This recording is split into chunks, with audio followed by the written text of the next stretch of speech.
Now, Hong Kong's chief executive has angrily condemned a British judge who resigned last week from the Chinese territory's top court.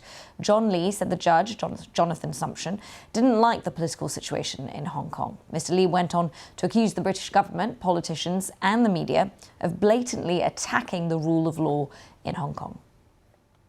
Some UK officials and politicians try to weaponize the UK judicial influence to target China and Hong Kong as they are.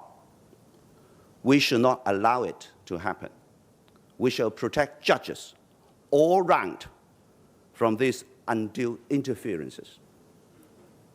Our judges needed to be supported by all of us for their courage, their determination for upholding the rule of law at a time of open interferences from a number of countries using threats and different kinds of pressure. Well, speaking to the BBC in the last hour, Lord Sumption said Hong Kong was at risk of becoming a totalitarian state if it continued to apply the national security law. The difficulty is, first of all, the national security law itself and a distinct colonial law against sedition, which are extremely illiberal.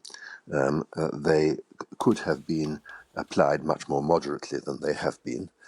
Secondly, there is the problem that under the basic law, if China doesn't like the court's decisions, they can reverse them by what is called an interpretation, although it's usually just a legislative intervention, from the Standing Committee of the National People's Congress in Berlin. It was initially unclear how frequently this would be used, but recent incidents have indicated that the Chinese are determined to use this provision in order to ensure that its opponents lose. Let's speak to our reporter in Hong Kong, Martin Yip. Martin, Lord Sumption referred to recent incidents there, and this follows the conviction of 14 democracy activists. Could you tell us more about their situation and the context here?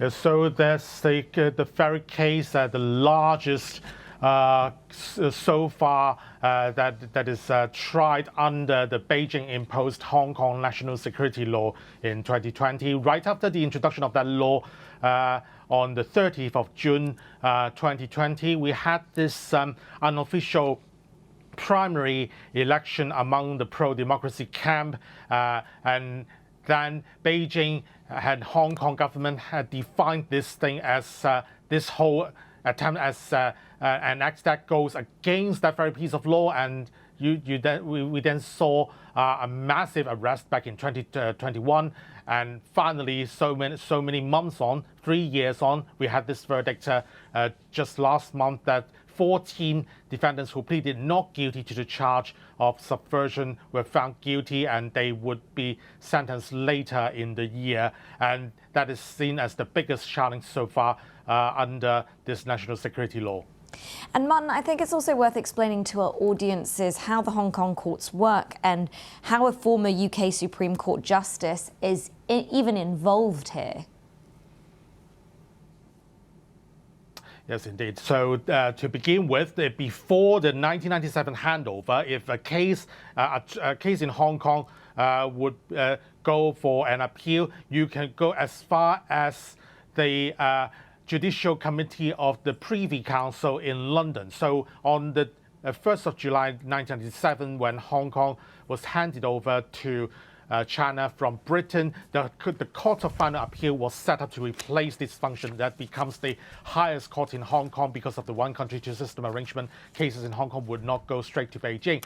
So we have this arrangement that each case will be heard by 5 judges, including the Chief Justice of Hong Kong, and then two permanent judges of the Court of Final Appeal, plus 1 non-permanent judges that the Chief Executive of Hong Kong, the city's leader, could appoint from any other common law jurisdictions. And that's why we have these British judges, Australian judges and Canadian judges who are still sitting in the highest court of the land. And so now with the resignation of the 2 British judges, plus 1 that happened just last night of Justice McLachlan of Canada, this pool of foreign judges will be shrunk down to it should be 7 people by July, and that's something that the Chinese authorities simply doesn't like.